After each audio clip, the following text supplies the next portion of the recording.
And I also want to thank, before we leave, Lionsgate TV and Peacock for the great support they gave us.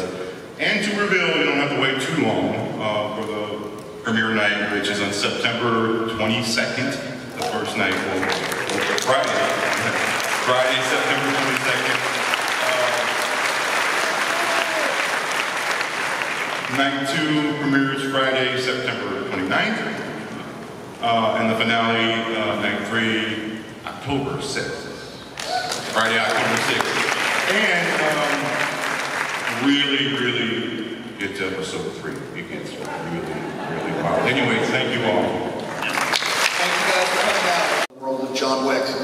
Anyone who knows me knows I am a huge John Wick fan. Let me just start off this panel by saying I've seen this. You do not have to worry. They didn't F it up. So anyway, I'm sure if you're in this room, you want to learn more, and let's bring out some people to tell you about it. So let's start with executive producer and director Albert Hughes.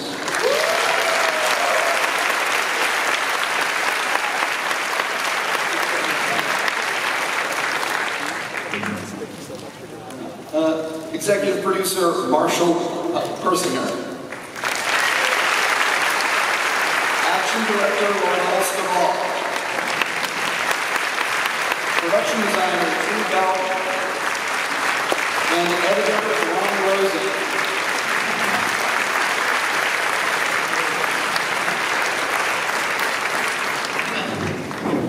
I got questions for all of you guys, but Albert, I'm going to start with you. I didn't do that. Sorry, I didn't take it. Listen, I know that you're a big fan of John Wick movies, and I'm curious, what did you, when you knew you were going to make this, did you rewatch the movies, and what were the things that you saw in the movies that you're like, we have to do this? I saw them all when they first came out in the theaters, and then I bought them all on Apple TV, because I like the behind the scenes. And I was always a big fan of what Chad and Keanu did, and how they elevated the action form, and how stylized it was, and how original it was, like the same thing that everybody knows about it. But because I'm a filmmaker, I'm able to see kind of what they're doing that I'm so excited about. So I've watched each film probably 3 times before I shot them. I watched them again. And I go, okay, this could be a really exciting thing to go reverse engineer something. If we're going to the 70s, this is exciting. Because you know where the rules came from, why they're hardcore now, or why they're loosey-goosey back then. So it was a wide open, basically. But you still have to maintain some of the tone, Easter eggs, mythology, and things like that. I've seen, like I said a second ago, I've seen all the episodes, and it's clear, and you're going to see in this room, they didn't water this down. This is, John Wick on Peacock. And so I'm curious, talk a little about how the series came about and how you decided what it was going to be, because it obviously could have done so many different things. So how did it end up in the 70s and what you guys ended up making? It was in the 70s when I received the script. It was already there. And then when I came on board, that's what I wanted. The producer from the film series and Erica Lee, the producer from the film series, met me in Berlin while they were shooting John Wick 4. And we sat down and talked about it, and I said, well, give me the 3 things you guys would hope for from the show. And like, more mythology, more secrets revealed from the hotel, and a little bit more grounded. We're in the 70s during a sanitation strike, and, Lena and Albert, what excites you? What do you want to do? Make it yours. So then I talked to Chad Stahelski, and he was really supportive and told me what his influences were, like Bob Fosse, musical, and I was quite surprised and thrilled to hear that, because he does this ballet this quite well. And he goes, what is it that turns you on? What are you working on? Go with that. Okay, I love music. And the 70s music is great. So that was kind of my end, finding the musical tone for what we're doing for the show. And because it takes place in New York, it's multicultural. So you can use different genres, pop, rock, punk, classic rock, I'm biracial, white mother, like classic rock, father was the James Brown mother. So I finally get to express that in the show, and that's the new thing we're bringing, is that it's needle drops everywhere, whether it's a fight scene or whether it's a normal scene. And it's not just the score, it's also music. So how was it decided one of the cool things is each night is about an hour and a half long. So how did you decide that it was going to be like a 3-part event, 3 nights? That was set before I came on. I think originally they had a 10-part series. And when I came on, episode 1 had been set. Episode 2 was in flux. And episode 3 had not yet been written. I don't even think you came on. So that was already set in stone, and it gets down to, especially in the TV format, like how many days do you get? You know, they usually do have the schedules that the feature films have, and that's all of our big worries. You guys out there that love John Wick want that level of quality. You know, scale.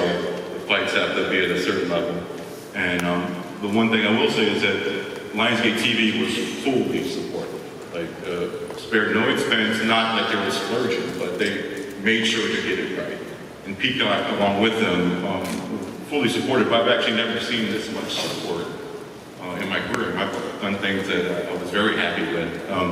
But they took care of their IP, you know, and they supported the filmmakers. And our action director, who was actually, you know, very important in a show like this.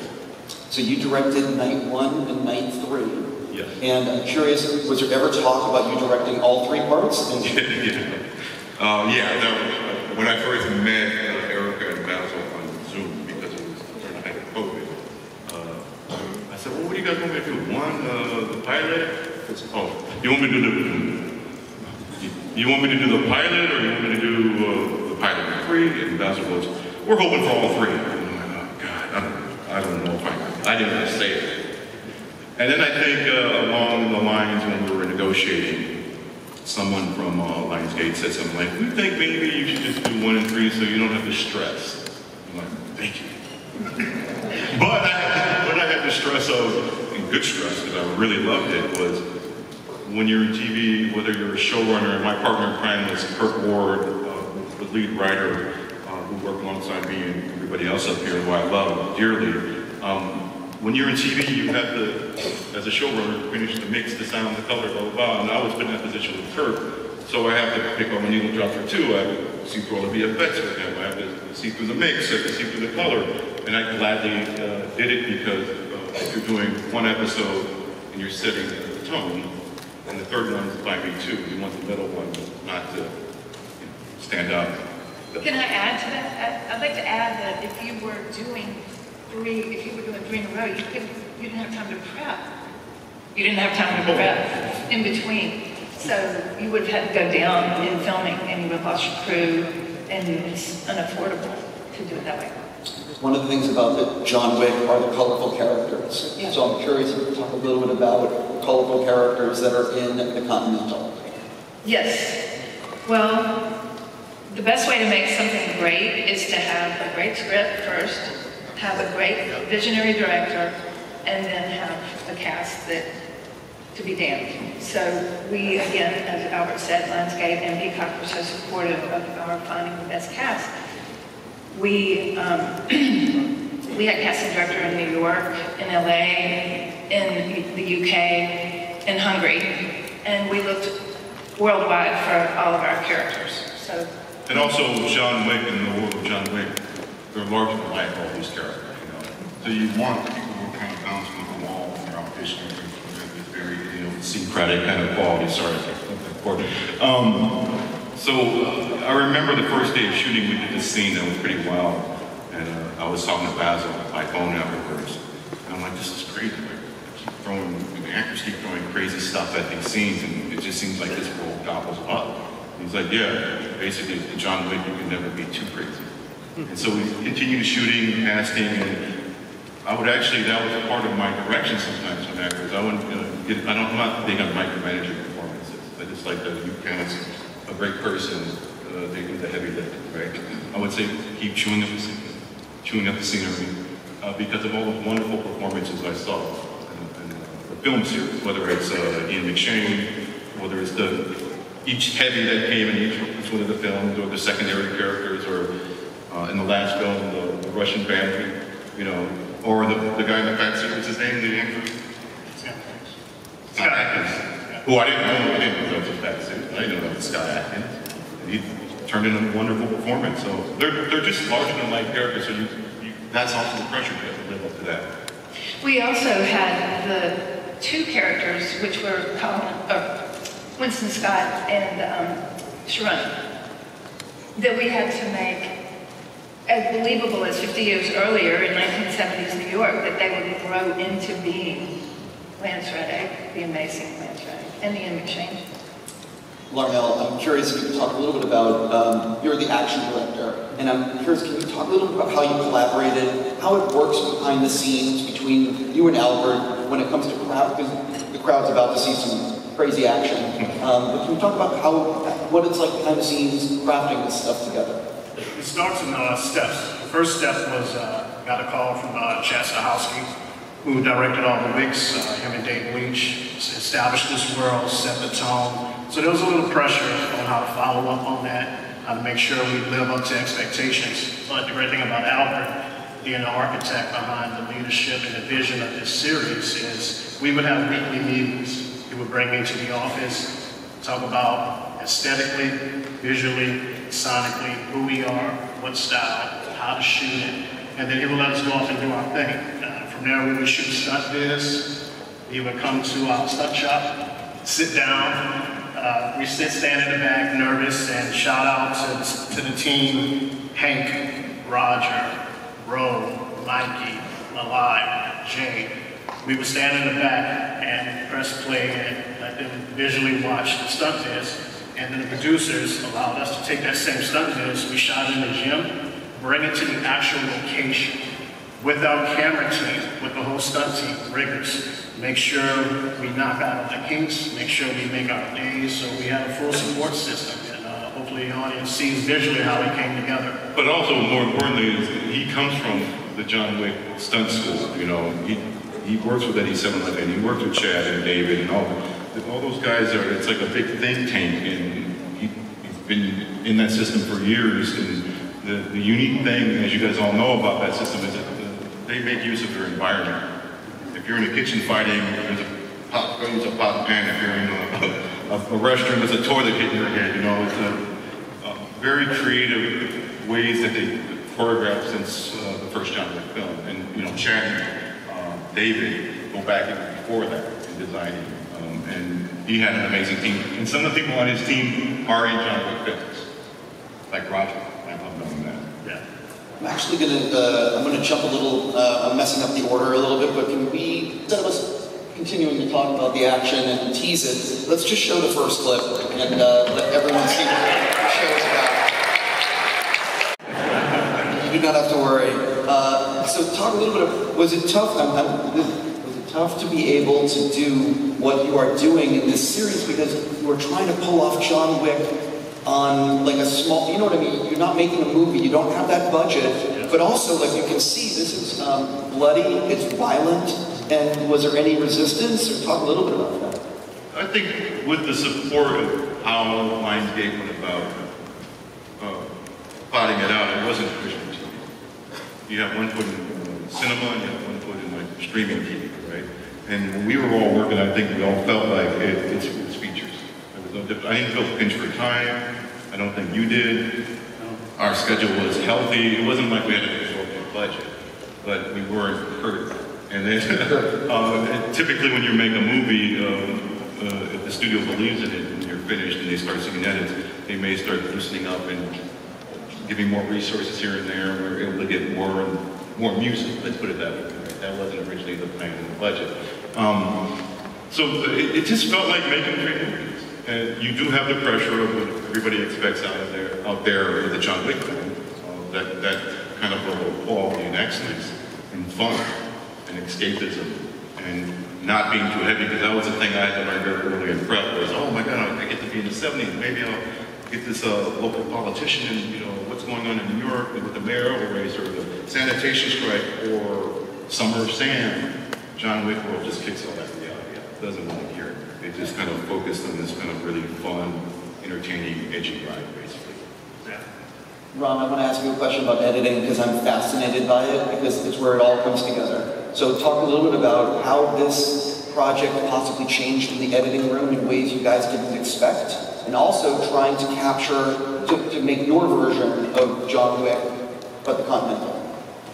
Well, it was crazy how much work had gone into each of these sequences before it ever came to me. And they did all the stunt bids, and it had worked out. So I knew what to expect when I saw it, but I was still blown away when I got that sequence, for instance. I was so happy. You know, you don't often get these opportunities to work on a John Wick band anyway. And Albert, it was just, you know, like a second.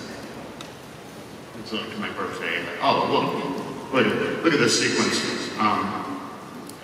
And like I said, I was working at home mostly remotely. They were all in Budapest, but I was, you know, had the dogs with me and started cutting this sequence. And they got wind of how violent and loud this sequence was, and they ran out of that room. They never came back. But so it did stay consistent, and it just got refined and improved, you know, as we layered in visual effects and so forth. There were some sequences, different ones, where we decided to. There was one action scene where we liked it, and the pieces were fantastic, but it felt a little too traditional, maybe. And so we said, let's just stylize this one and make it more impressionistic and get it inside of Winston's head. That's something that changed from how we originally conceived it. But mostly there was a vision that started with Albert and stayed consistent through the process. But one thing I want to say about Ron, who he's being honest, is I worked with him once before on a show called Clipboard Bird. And when I saw his editing, I was like, you're a signature editor, and those are hard to find. You know, and to me, he's the best editor I've ever worked with, because he does things I don't expect. He elevates things, you know. And it's great when you have an editor who's a fan of the genre. Like, he is a genre movie fan. He's so happy to be here with his son, by the way. So, but he was a John Wick fan, and he's an action fan. And when we were doing Clipboard Bird, he was on an episode, and he's like, what's wrong? And I said, there's no action in this episode. I need some action. 3 years later, I call him up, like, you want action? See how encouraging he is, you know, to directors. You want to get the best out of your crew and your collaborators.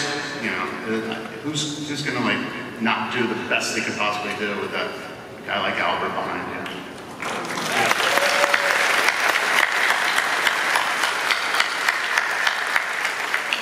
Drew, this is for you. As everyone saw in the featurette, the series takes place in the 70s. And I'm curious if you could talk about the challenges of trying to recreate that while also introducing new elements of the Continental that hasn't been seen in any of the movies, making it all work. Thank you. It was such a great opportunity to take the contemporary Wick world and put it into the grimy 1970s New York with the graffiti and the rust and the garbage. It's just wonderful. And yeah, one of the things that Albert brought to us that, you know, as a reference was the City of Fear, which was a pamphlet that in the 1970s, the police union that was having a fight with the mayor was giving out at the airport to inspire fear in all the tourists coming in. And so we took that whole theme of the fear of the city, the crime, the stuff that you see in movies like The Warriors and Taxi Driver, and just leaned into all exactly.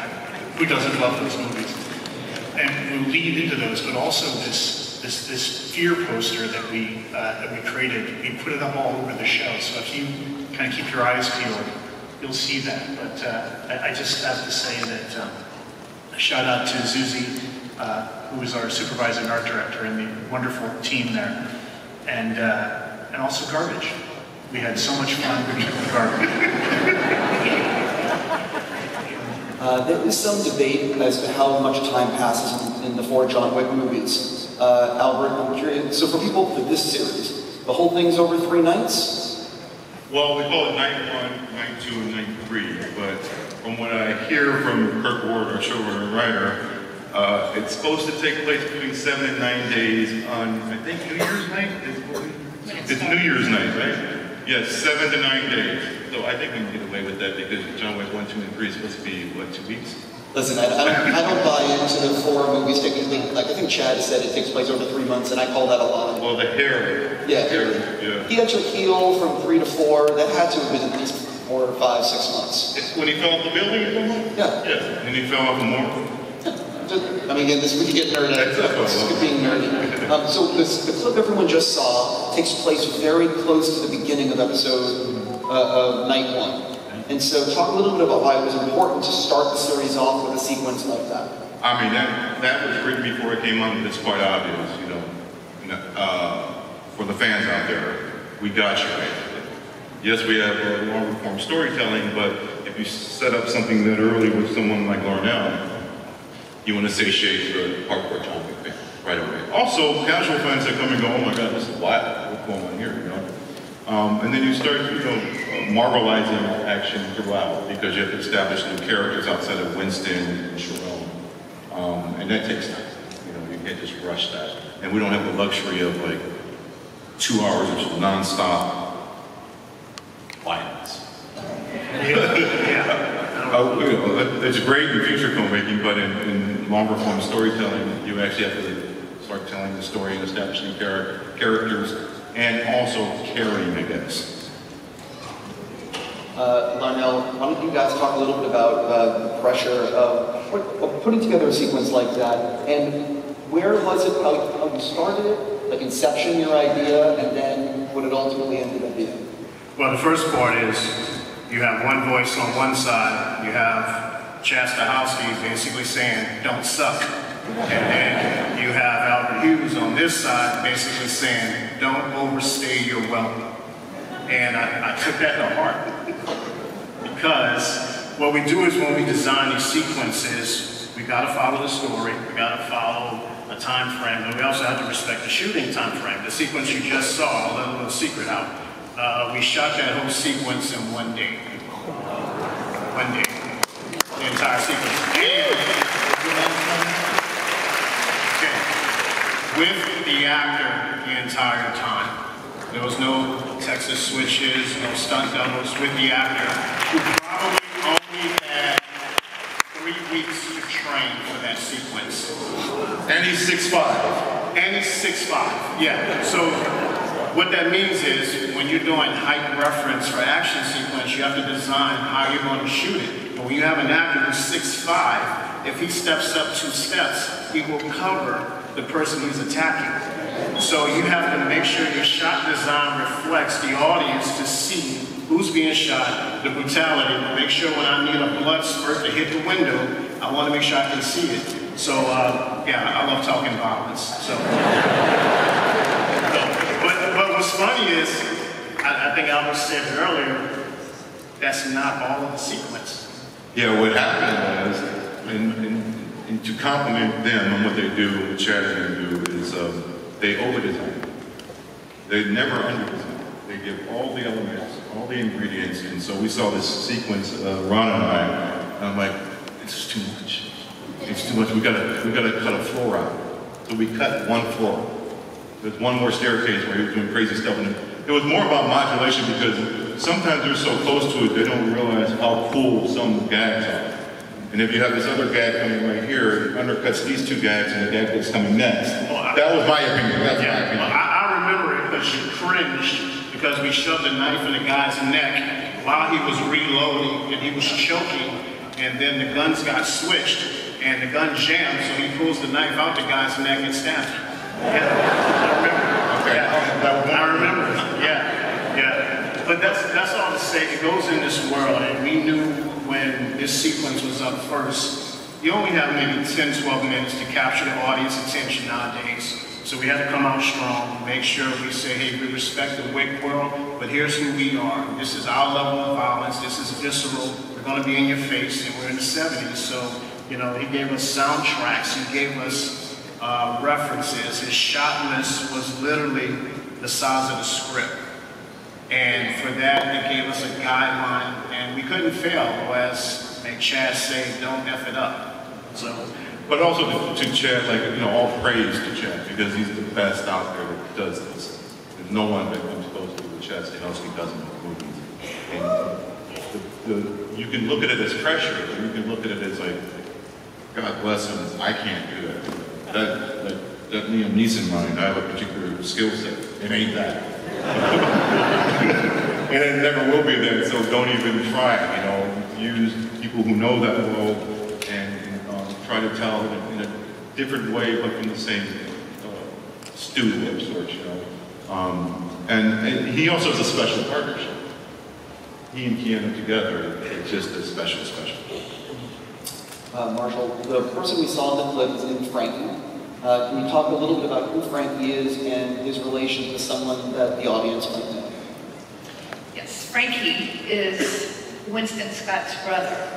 They were separated when they were kids, and Frankie and Winston had worked for Cormac when they were younger, but Frankie stayed in New York and actually took something which is in that box that he's carrying, and that pissed off Cormac and the high tech. And just to say, the character playing Frankie is Ben Robeson, who's dreamy, for one thing. 6'5", and you probably know him from Vikings and Animal Kingdom. I'm sure you want to see a little bit more from the show, so let's show another clip which reveals who was running the Continental in the 70s. He's sadistic, sociopathic, Charismatic. Funny. Hilarious. And that's why we chose him for the roles, like his film history and the weight he brings. And he also has that thing you guys see, it's the Lethal Weapon movie, it's the zingers. He's a pro at zingers. So he just, a very special performance. And if you get to night 3, you'll see he just goes up the chain. But he's a filmmaker. He knows what it's like to be in any room. He knows what it's like to be behind the camera. And the years in front of the camera, he has this interesting way of acting, which is I call it punching. He knows his edit in and he knows his edit out. And during the performance, he'll go in, he'll go out, and he'll be off, and then he'll be on. And he knows exactly when the edits and when they work. And he may clean up throughout takes in ways I've never seen another actor do. He's highly intelligent when it comes to movie making. And so it's fun to watch his technique, but it's also fun to watch him watching everyone else. That clip shows characters that the audience knows at a much younger stage of their lives. Talk a little bit about finding the right actors to portray these characters and figuring out what the backstory was going to be on how they met and all that kind of stuff. We had an incredible support from the studio, from Landscape and Peacock. Yeah, okay, but we did, well, we had to find the perfect Winston and the perfect Sharon, and we looked and looked and looked. We had a long time of looking for Sharon. And we had remember the guy that came in 3 times? Yeah. That was so close. Yeah, and we had this guy, Io Adigan, was from the UK, and he was just graduating from film school. And we cast him. And his first day on the set was working with Mel Gibson. Yeah, he was in theater, what do you call it, School of Theater in Wales. Yeah. He has Nigerian parents who are from Nigeria. They weren't born in England, so he actually knows the accent well. And his first thing to say was against Mel Gibson. Yeah. And they also, sorry to neglect the last part of that, it's like they went and did their own research, watching the movies, and came to set with their own, like I said, I don't micromanage. If it goes off, I'll say something. I knew his accent again for Sharon. Winston was more tricky because he exchanged more kind of transatlantic style accent, which we had to kind of modulate throughout, but they both were heavy into their backstory. I think we should watch another clip because that's why you guys are here. There are 2 characters with that van taking Winston. What can you say about those 2? Because I don't know what I want to say. What are you allowed to say about those 2? I want you to talk about them, but one thing I do want to say is that it's hard to introduce a man with a hairstyle like that. But he has an incredible introduction in episode 1 or night 1. Okay, just want to say that. And the characters are loosely called Hansel and Gretel because Mel Gibson's Cormac character offhandedly references whatever called Hansel and Gretel. So, and then Larnell had to deal with how deadly they are. Well, here's what I'll say. Those two characters, I think once you see them in action, they're going to be cosplayed for years to come. I can parents, and I look forward to it. But here's an interesting story. And real quick, a buddy of mine, Mark Musashi, who plays Hansel. What's crazy is, this is the trust the producers gave to the stunt department. They asked me to look for somebody, and there was, I put out a Facebook post about looking for height, look, range, martial arts, etc. And it felt good that a buddy of mine that I've known for years nailed it. And Albert's process was so cool that it wasn't even about him speaking. He didn't ask to see the martial arts. It was about the look, his tone, his aesthetic, and his vibe. And you know what you're forgetting? This is really hilarious. Like, I passed the wig first. The wig was cast. His sister's wig was cast first. And contrary to popular belief, it's not the Shrek guy, it's not the guy from the Continental band, it's not any of that. It's Ringo Starr from the Beatles, okay? We went through casting, me and Marshall, trying to find his face. I said, I need a dead face of this and this. They kept sending. He put a bird in my ear and was like, what do you think about maybe making it a stunt guy because he's doing a lot of stuff? I'm like, that's not a bad idea. I said, Larnell, I need a face to fit this wig. And he kept sending me pictures, and it wasn't working. Then this one face showed up. I'm like, oh my. And I was in heaven. I said, we got the audition. I said, don't have him speak, have him be dead-faced, walk around. Then he showed up, and I directed him only once. I only gave him one piece of direction for 3 episodes. I didn't do 2, but still talked to him. I said, dead. Yeah. And he ran with it like I've never seen someone. I mean, he was doing his own thing, subtle stuff, and then the fight stuff, and how particular they are.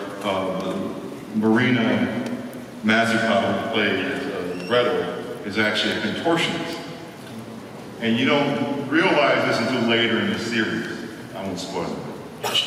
She's from America's Got Talent. Yeah, she was like second runner-up or something like that. Finalists in that. But yeah, those two characters, they gave us a chance to express different aesthetics and fight styles.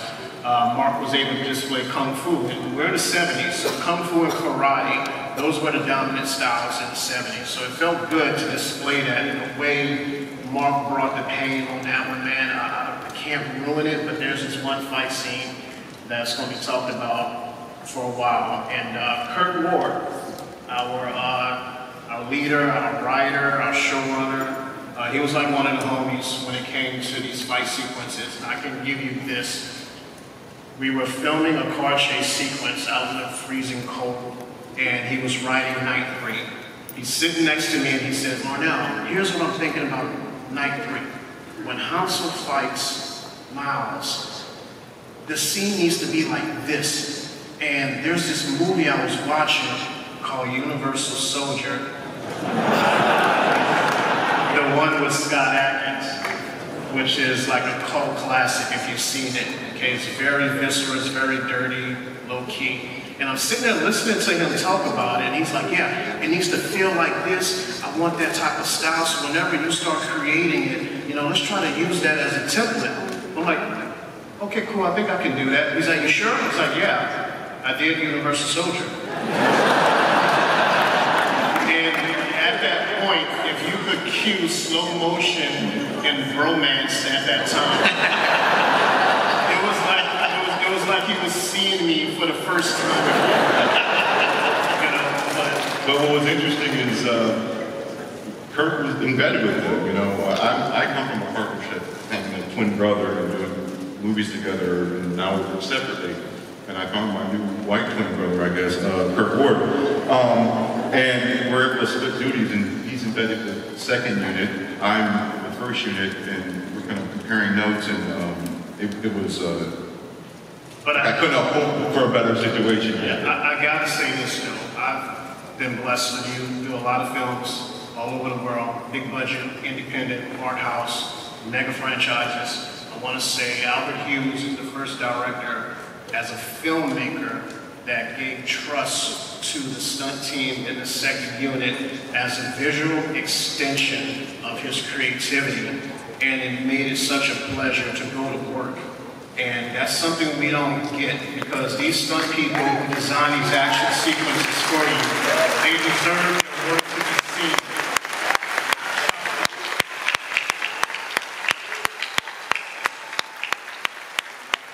They also deserve an Oscar category, Yes. which I know Chad has got. You know, stunts are sometimes treated like the VFX world. They're kind of not treated so well in line items, let's say, you know, support, and that's what Kirk was great for. And episode 3 was particularly tough because we put a new rule on Larnell that he didn't quite like at first: no handheld. Because we were feathering out of this handheld thing, which we'd taken from the John Wick world, but I was trying to slowly move off of it, and he did some incredible stuff. And I also want to give a shout out to Ken Christensen, the other writer of episode 3, who stepped in and really delivered, because you guys have to see it. 1 is wild, 2 is wild, 3 is crazy. I think 3, I'm going to say we have about 10 featured fight sequences, and in a certain part that you'll spot, I think we had to create over 60-something action pieces. Yes. I can't give it away. I timed it, I timed it actually at the start of the takeover, because I think we all know it's going to be a takeover.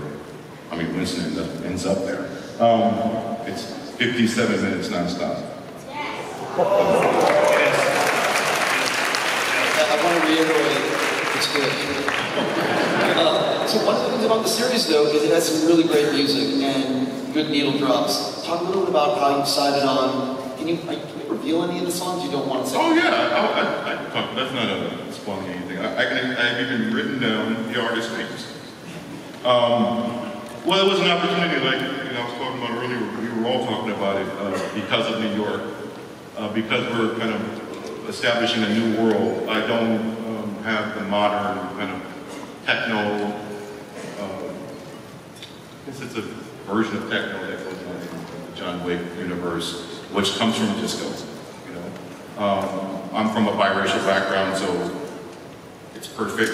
And it's fun. You want people to have fun. The one thing I love about the John Wick universe that I never had in my career was I don't have to worry about you know, generational trauma, social issues, all that stuff. And it frees you up to do all this kind of fun stuff, whether it's editing, production design, stunts, whatever it is. And we have everybody from Santana, ZZ Top, James Brown, Pink Floyd, Black Sabbath, Icy Bush, Donna Summer, The Stooges, Harry Nilsson, The Who. Okay. This is not me bragging on myself or our show, but I don't think this many needle drops have happened with this much eclectic kind of mix in one show or movie. And it is a direct result of kind of a cultural reflection of New York in the 70s. And this biracial guy who grew up with a white mother and a black father listening to different music. And also wanting the audience to let go and have fun, especially after the last few years we've had. I noticed that, like, you know, the movie business is struggling. People want to check out because of what happened with COVID. We're trying to get the movie business back up in full health. TV's in pretty good shape, but I don't think people want Debbie Downer movies right now. People want to have fun. Speaking of fun, I think we have another clip. Create an impression of the 70s and an impressionistic feel of those films too. And then I'm just going to geek out a little bit. So we found these old lenses at Panavision that haven't been used in years and been collecting dust.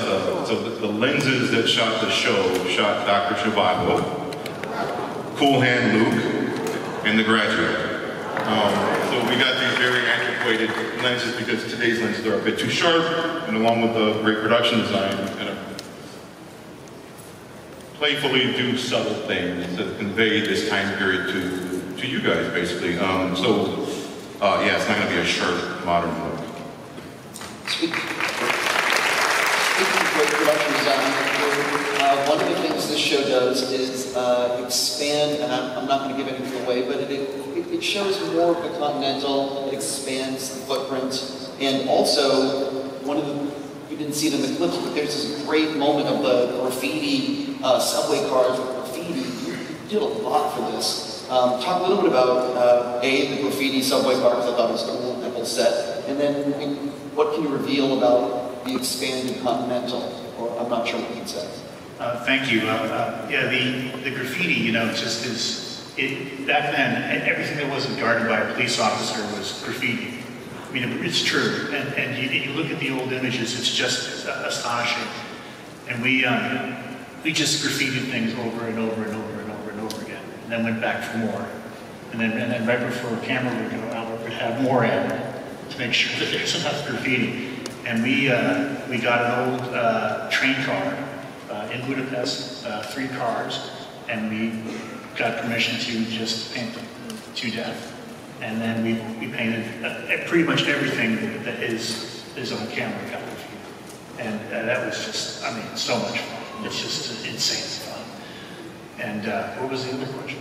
About the Continental, what you've done. I don't know what I can say. You've expanded it a little bit. So what Rooftop control room. You can talk about the rooftop, I think. Talk about the rooftop. Well, I mean, I just want to say one of the most amazing things about the Wick world is that it doesn't have to totally make sense. And I was such a fan of the movies because they would put interiors inside of the building that couldn't possibly fit. And they did it over and over again, and then each movie had a slightly larger, impossible space that was just so amazing. And it is just such a liberating, creative space to say, that can be in there, well, that can be in there, well, that's in there too. And so for us, we had this opportunity to go backwards in time and reinvent the lobby and reinvent different parts of the building that are sort of deep down below or in the middle of it. You know, secret mechanical areas that God knows what would happen if something went wrong in there. And so that was just fabulous. And the other thing is we took the rooftop from 3 and we built that set and we changed it so that there was a pool in the middle so that Larnell and team could do a really extraordinary fight sequence. And what is so fun about working with someone like Larnell and his team is that when they sort of come and say, listen, we need a ramp in the pool, you know, a couple days before, after they've really thought through the sequence, they realize what we actually really need is we need a slow ramp underwater. And so, of course, we all took the teams and we're on it.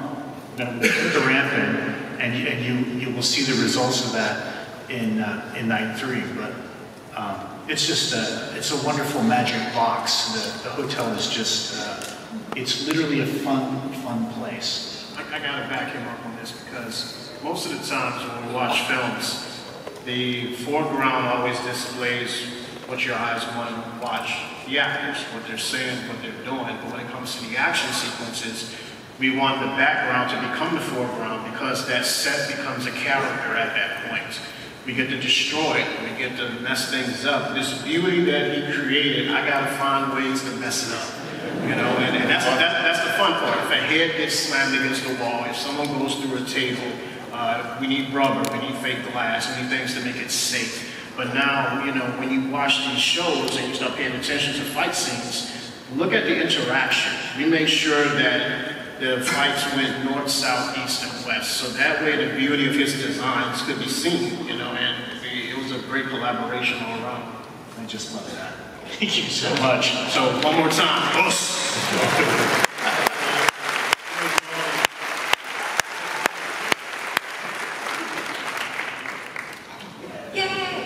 Yay, Jay! We actually got one of our stunt doubles who flew all the way to Budapest. Stand up. Who was one of Miles' stunt double, Jay.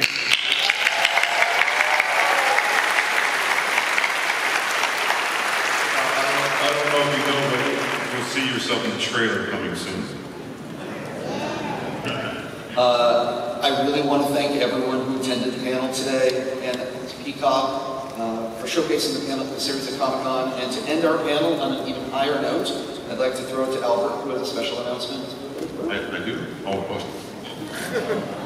No, I want to really thank you guys for sharing this hour with us, and it's very exciting to reveal all this to you. And I also want to thank, before we leave, Lionsgate TV and Peacock for the great support they gave us. And to reveal, we don't have to wait too long for the premiere night, which is on September 22nd, the first night, Friday, September 22nd. Night 2 premieres Friday, September 29th. And the finale, night 3, October 6th. Friday, October 6th. And really get to episode 3. It gets really wild. Anyways, thank you all.